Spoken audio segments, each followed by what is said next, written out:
Pessoal, bom dia a todos. Primeiro, agradecer a presença de vocês. A gente sempre tem destacado a importância da ampliação das áreas verdes da cidade, do plantio de árvores, mas os bosques urbanos eles trazem algo além, que é a participação da sociedade civil. A gente tem aqui o pessoal dos Consegues, o pessoal da Associação Comercial, o pessoal lá do Rua das Motos, Santa Ifigênia, dos CADs, Comunidade Coreana, Pedra 90, quem mais? Todos pelo Centro, quem? Projeto IP, enfim, muita gente participando aqui, os moradores. Então, queria agradecer demais a presença de vocês, porque acho que mais do que fazer o plantio, a gente poder demonstrar a importância que é esse plantio e ter as pessoas participando para depois também preservar. Esse é o 16º bosque urbano da cidade. Nós tínhamos esse da nossa gestão é o 15º, então chegamos em 16, outros já estão em mais 27, nós iremos implantar ainda, e tem esse conceito de ficar cercado, colocar árvores frutíferas para que a gente possa ter aqui um ambiente não só com relação à flora, mas também da fauna, né? Muitas árvores frutíferas que vão ver aí muitos passarinhos, periquitos, pardal, canarinho, enfim, vários. E cada um desses bosques leva o nome de uma ave. Hoje aqui em especial a gente está inaugurando o Bosque Cardeal, que fica dentro da área da Subsé, o Bosque Ema, também da Sé, o Bosque Sanhaço, dentro da área da Subida Lapa, o Bosque... O que está escrito aqui? Suindara. Pensei que ali errar, ele inteiro. Suindara, que fica dentro da área verde. A gente está bem aqui na divisa de várias subprefeituras, e é fundamental a gente também poder destacar a questão do grande plantio de árvores que a gente teve. Nós chegamos só no ano passado e esse ano no plantio de pegar exato aqui. Quantas árvores, Naline, ano passado e esse? 153 mil árvores. Eu queria convidar vocês a plantarmos 3.219.000 árvores no domingo, às 7 horas da manhã, na Marginal. E por que 3.219 árvores? Porque a gente vai entregar no domingo, às 7 horas da manhã, 503 ônibus elétricos, e cada ônibus elétrico representa 6.400 árvores por ano. Por quê? Porque cada ônibus elétrico substitui, obviamente, o diesel, e cada ônibus a diesel substituído deixa de emitir 87 toneladas de dióxido de carbono de CO2. Portanto, a gente está entregando qualidade de vida para as pessoas. Olha lá o ônibus verdinho lá, passando lá. Ali, gente, 6.400 árvores andando, olha lá. Vocês estão vendo? Olha lá, ó. 6.400 árvores andando aí pelas ruas da cidade, por ano, hein? Por ano, é o que representa um ônibus elétrico na cidade. Por isso, esse nosso grande esforço passar por... E só para complementar e compartilhar uma informação com vocês, cada ônibus a diesel que circula na cidade, ele consome 35 mil litros de óleo diesel por ano. Então, quando a gente tira um ônibus a diesel e põe um ônibus elétrico, nós estamos deixando de consumir por ônibus 35 mil litros de óleo diesel. Olha o avanço que a gente traz para a cidade com o plantio das árvores, com a colocação aqui dos nossos bosques urbanos, com as ações com relação à questão dos ônibus, com relação à coleta de lixo. Estamos tirando os caminhões de coleta de lixo a diesel por caminhões movidos a biometano, e biometano produzido lá no nosso aterro. Então, são avanços super importantes. Queria agradecer aqui também,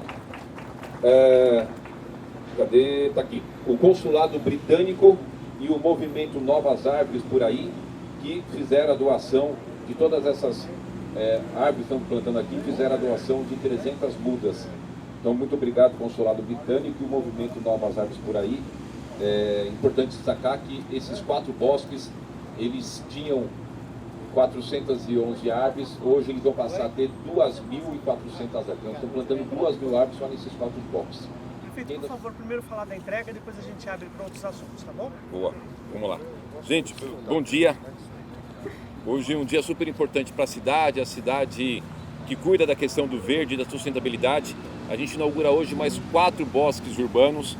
Esse é o bosque de número 16º. Nós tínhamos um bosque urbano na cidade, a gente, na nossa gestão, entregamos 15 e vamos entregar mais 27 estão em andamento. É importante destacar que essas áreas aqui dos bosques urbanos são áreas que você não teria nesse espaço condições de fazer alguma atividade, uma praça ou um parque, porque eles estão entre vias e a gente, com a sociedade civil fazendo as indicações, escolhemos esses espaços aonde se torna aqui, né, como diz o nome, um bosque urbano, com plantio de árvores. Nesse caso específico, desses 4 bosques, nesses locais tinham 411 árvores. Nós estamos plantando 2.000 árvores, então passarão a ter 2.400 árvores nesses 4 bosques, e que se soma às outras ações que a gente tem desenvolvido, como o plantio de mais de 150 mil árvores só no ano passado, a manutenção dessas atividades de plantio todos os finais de semana, a ampliação das nossas áreas de cobertura vegetal. A gente passou de 54% de área de cobertura vegetal na cidade. Estamos num processo muito importante de ampliação da área de mata pública. São Paulo hoje tem 15% de área de mata pública, não estou falando nem de cobertura vegetal, de mata, de árvore, que são os parques municipais, parques estaduais, as áreas indígenas. E nós estamos desapropriando 11% do território de áreas de mata privada para se tornar área de mata pública. Portanto, iremos a 26% do território de área de mata pública. Isso quer dizer o quê? Para o resto da vida, a gente vai ter 1/4 da cidade preservado com área de mata pública. É um avanço muito importante.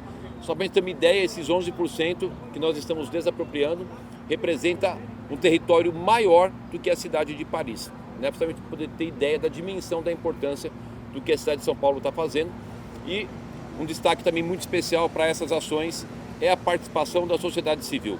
Aqui não é só o poder público, aqui nós estamos o poder público com a sociedade civil. Aqui a gente tem as entidades, consegues, escolas, a sociedade civil junto com a gente, vindo plantar, crianças plantando. Então isso é fundamental para que a gente possa ter essa conscientização e essa mobilização e participação da sociedade desse projeto amplo da cidade de São Paulo, de poder fazer com que ela seja, e está sendo, exemplo com relação à questão do trato com o meio ambiente e com relação à questão ao combate às mudanças climáticas. Então, muito orgulho para a gente. E para encerrar minha fala, aproveitar aqui e convidar todos vocês, domingo, 7 horas da manhã, nós vamos estar entregando 503 ônibus elétricos na Marginal. Será uma grande festa. Lembrando que cada ônibus elétrico que a gente coloca em circulação, a gente tira um ônibus a diesel, portanto a gente tira de cada ônibus 35 mil litros de óleo diesel por ano.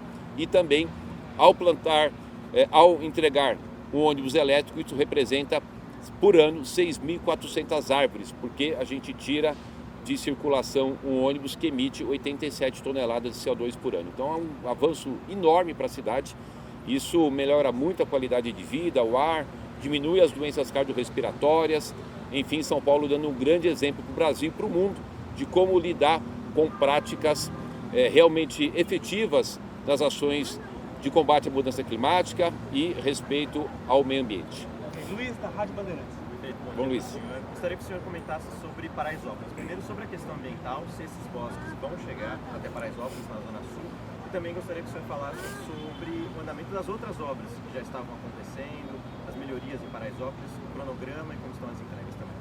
Paraisópolis, a gente tem uma pré-informação, ainda não oficial confirmada, mas a pré-informação é de que atingiram 150 barracos, graças a Deus sem nenhuma vítima.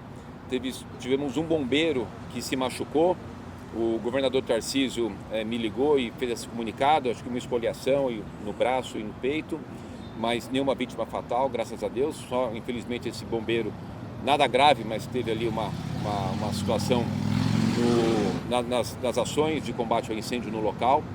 Nós temos naquele território um projeto que é o Nova Paraisópolis, que inclusive hoje termina a consulta pública, né? Está em consulta pública para receber as sugestões para fazer publicação do edital de contratação. Nós teremos lá 1.640 bilhões de reais de investimento na Nova Paraisópolis. Terão ali a remoção de mais de 4.000 casas, ampliação das vielas e inclusive está previsto você pode ver lá na consulta pública de que prevê hidrantes nos quarteirões da Nova Paraisópolis.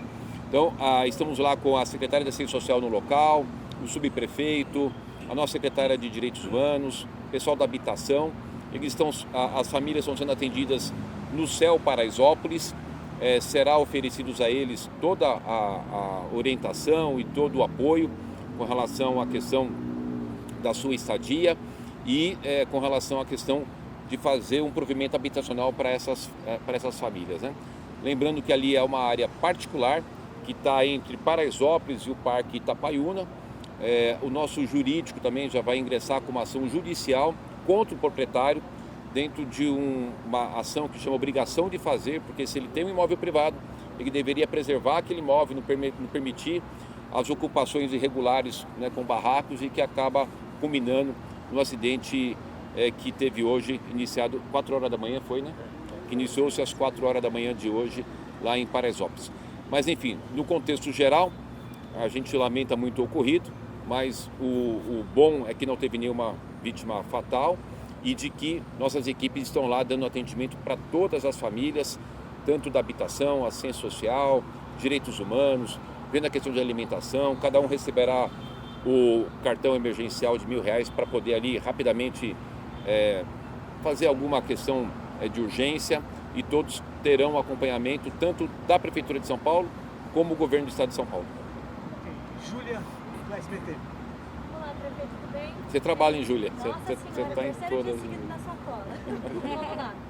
Hoje teve a 9ª fase da Operação Compliance Zero, então um dos alvos de hoje, o principal, Jacques Wagner, líder do governo no Senado. Queria que você comentasse, também familiares deles também são alvos hoje. Queria que comentasse essa 9ª fase e esse líder do governo no Senado como um dos principais alvos de hoje.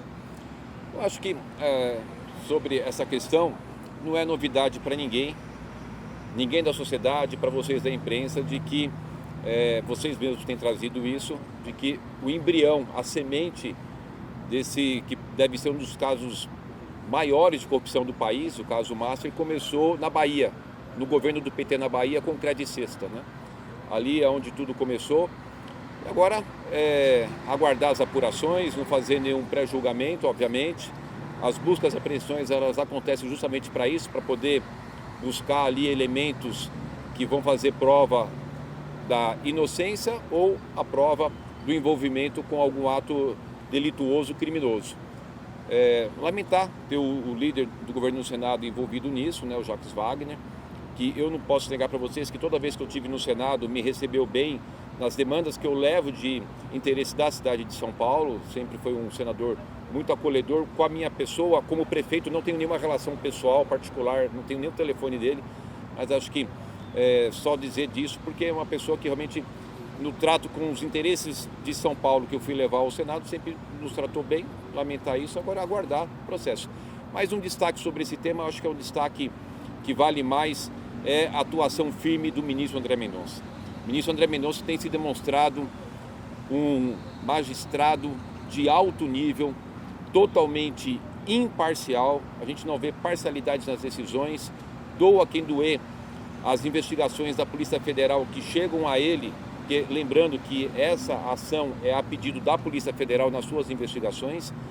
O que chega ao ministro André Mendonça, ele tem agido de uma forma que eu acho que vale o destaque aqui, tanto é que a gente tem visto tantos e tantos problemas nas decisões judiciais pelo Brasil inteiro. Então acho que o destaque hoje vai para o ministro André Mendonça pela sua capacidade de discernimento da importância da sua função, da forma como ele conduz os seus processos, não fica dando entrevista, não tem ações e julgamentos direcionados, seletivos. Então, aguardar as investigações, mas não posso deixar de registrar aqui a questão da forma como que o ministro André Mendonça tem feito para orgulho dos brasileiros na condução das investigações. Por favor, César. Tudo bem, PC? Famoso PC. Prefeito, é o seguinte, o que fazer para potencializar junto à rede educacional dos professores, para que as crianças, estudantes sejam estimulados cada vez mais para preservar a natureza? Acho que a gente tem algumas ações já muito importantes, né?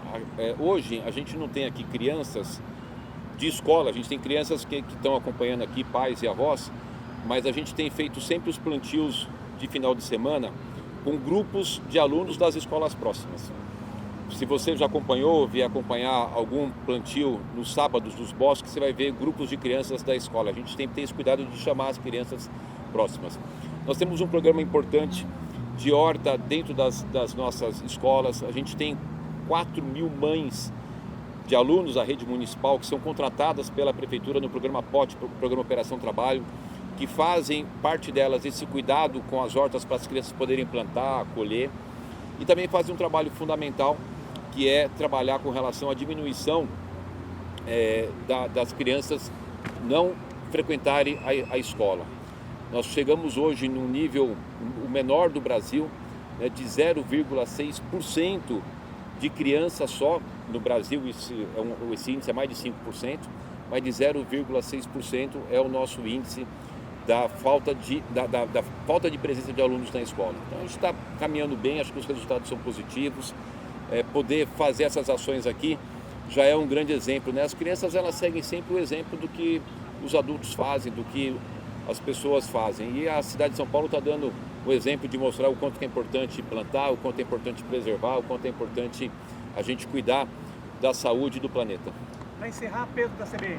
Prefeito, prazer, Pedro da CBN. Em relação à morte trágica daquela moça no interior, né, que foi arremessada na ponte, na prática do rope jump, circulou a informação de que o prefeito pretende instalar câmeras na região do viaduto Sumaré.